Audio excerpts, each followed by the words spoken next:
9 times out of 10, most people when they compete for the first time, they're a white belt. I'm not one of those. I'm the 10th person out of this, or the 1 out of the 10. How does that even work? But I actually, the first time I competed, I was planning to compete as a white belt, but then my coach thought I was deserving of my blue belt. And then like 3 weeks later, I signed up for a competition, got my butt kicked, but was still a good experience. But sometimes there's people that don't, they think they go into jiu-jitsu and they're thinking like, hey, this is a good exercise for me. This is a self-defense, way for me to learn self-defense. And they figure, why am I going to even, compete? But then they change their mind. So, if you're one of those people, maybe these tips could be helpful for you. So yeah, the last time I competed was in November of 2020 after a long time of me not competing. That's another thing. I got my butt kicked and my ego was destroyed.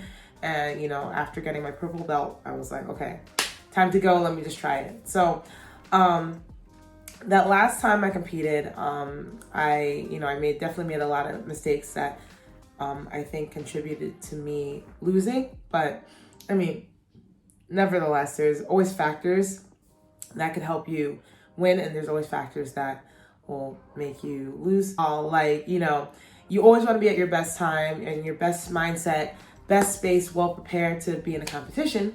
So I figured I would share some do or don'ts, some do and don'ts. Yeah, do and don'ts for competition. These are just a couple, but if you go to my blog on blackgirlwhitegi.com, right here, you should go to this website. I have an extensive list of things you should do before, during, and after your competition. Ow, I just break my finger. Before, during, and after your competition. So including a list of things you should bring in your gi bag so you're prepared, or not your gi bag, your training bag, so you can be prepared for the day of the competition. So without further ado, let me share some do's and don'ts with you for competition, or for your first competition. All right. Do have a game plan. Like, it's easy to think about when you go into a jiu-jitsu competition, like, all right, I'm going to do this, or like, oh, I do this in practice, it'll be fine, boom, whatever. Have some kind of a game plan. Think about the things that you're good at in like if you're like a top player, like you're good at standing, you're good at being on top of your opponent, and you're good at moving from the top, then have a game plan that, has that, like your takedowns, so on and so forth. If you get the bottom, have a game plan for the bottom. If you don't know, like let's say you're a white belt and you're like, dude, I'm just starting this stuff out, I don't know any of this. Talk to your coach. Obviously, your coach, your professor knows this stuff, and you can talk to them. You can send them videos of you training. You should always be taking videos once in a while of you rolling or you training, so you can have some idea and visually see how your game has developed. I even forget that sometimes, but it always is good for stuff. And if you're a secret social media slut, you have some cool content for your Instagrams and your Twitters or whatever. Yeah.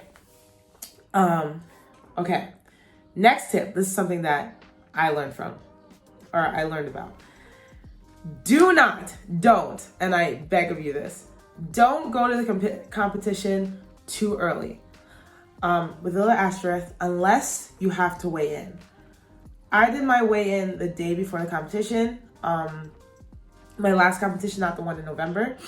And the problem is that I did the weigh-in. One, also because I was at a top weight class and I was doing open mat, or not open mat, open weight class, like the open part.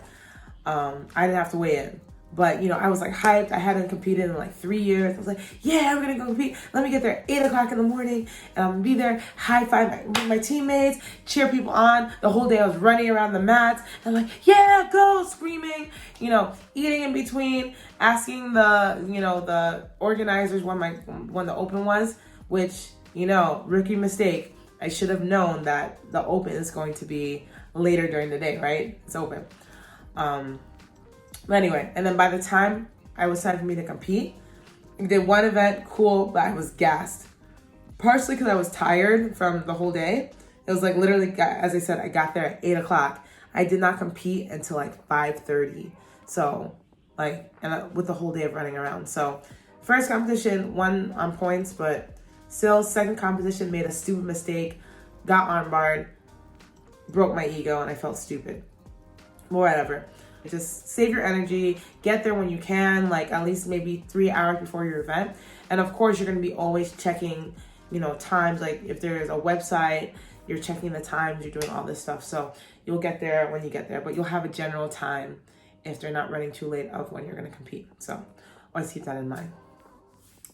Number 3, do bring energizing and healthy snacks. When I say healthy, I mean like not like, oh yeah, this is a low carb, like, energy bar that has like no sugar, like, because if you're thinking about what's gonna fuel you, you want like whole, nutrient filled snacks. So like, for example, like my go-to snacks or my go-to things that I put in my bag on a competition is like coconut water for electrolytes, dried mangoes, almonds. Sometimes I have like a Kind bar or something like this.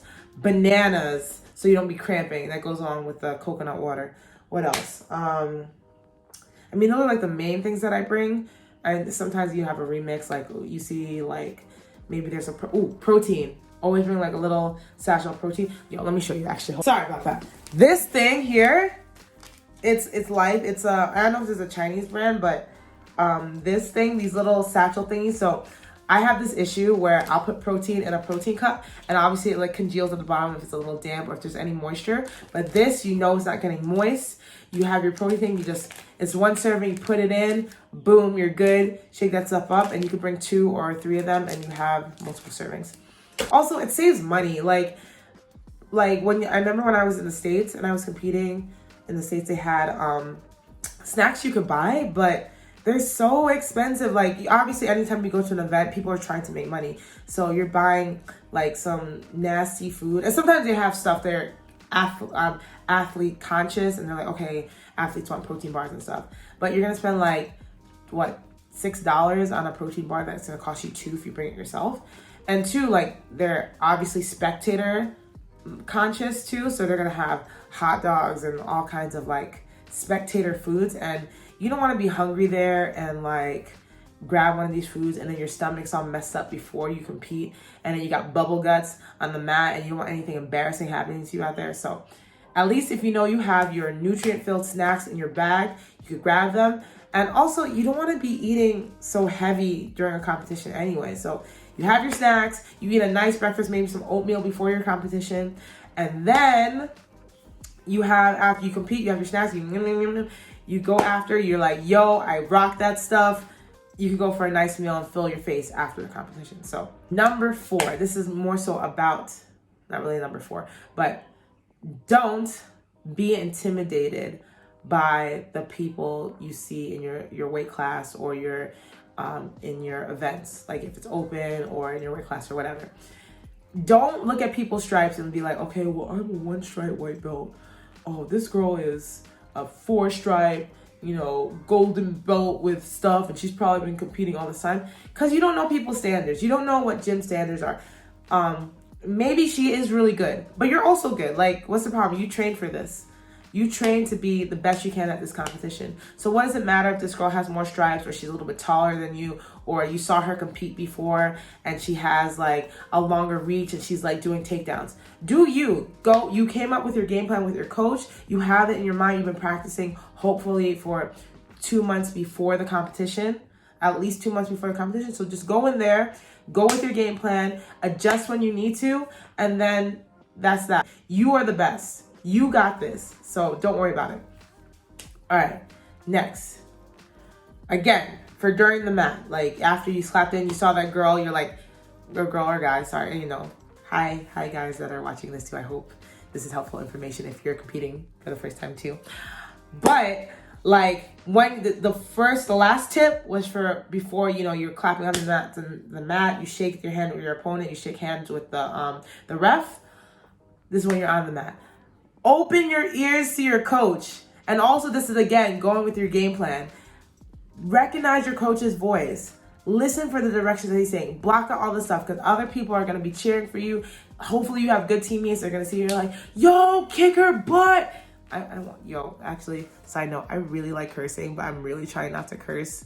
So, you know, this is kid friendly. So if it sounds weird and you're watching this and you know me, like, I know, just bear with me here.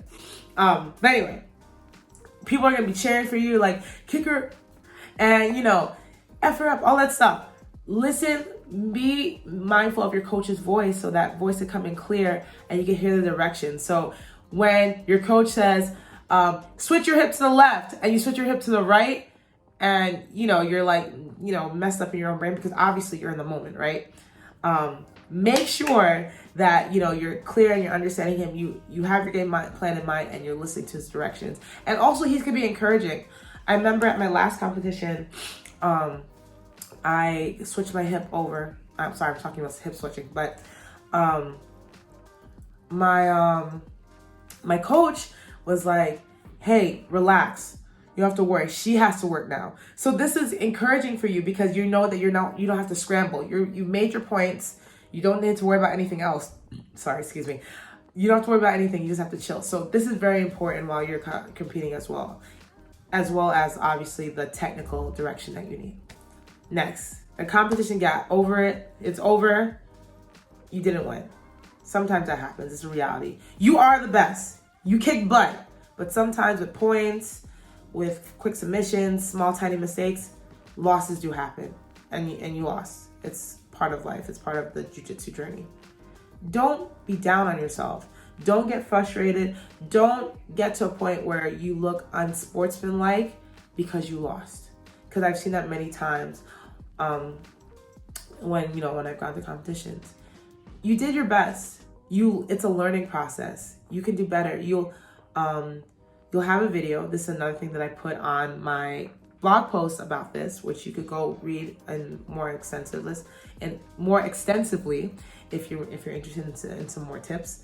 But you could get that video, take it back to the gym, send it to your coach before. Hopefully they have time to watch it, and then you guys talk together about what you can do better and little details. So then the next time you go to a competition, you don't make those same mistakes. Or if you face that person, you'll be able to see their mistakes on what they did, and you could capitalize on them depending on how their journey goes. Also, if you win, don't be unsportsmanlike and be like, yeah, let's go. Like, I hate people like that. If you're watching this from China, there has been a couple people like that when you watch on the mats. Just think about who you want to think about. But yeah, just be as sportsmanlike as possible. Shake the person's hand, thank them, thank the referee, and again, keep those things in mind. And then finally, my last tip. There's a big do. Be proud of yourself. You competed. If it's your first time, yeah, you rocked it. If you're like me and you're waiting a long time or whatever, and you came back and you're like, yeah, I'm going to do this again. You cut weight, you worked hard, your friends wanted to hang out with you and eat pizza, but you had to go train and eat rice cakes or whatever to cut weight. Do it. And you made your weight and you competed and you killed it. Be proud of yourself. That's, it takes a lot for people to go out and compete, and you did that. So you did that. All right. So, these are a couple of my tips. All right. I try not to talk too much, but again, more details on my blog post, including a checklist for things that you can put in your gi bag. You get the link below on the description. And yeah, for those of you that are, competition veterans, what are some of your tips? Like, put them in the comment box. Like, let's share information. Let's help all, the jiu-jitsu newbies or the competition newbies, or even like non-jiu-jitsu people. What are you not like you fighters? Like, how do you compete? Like, how do you prepare for competitions? Like, what are some of your do's and don'ts? Thanks so much. And, this is Jess from Black Girl White Gi signing off, and see you in the next video. Bye.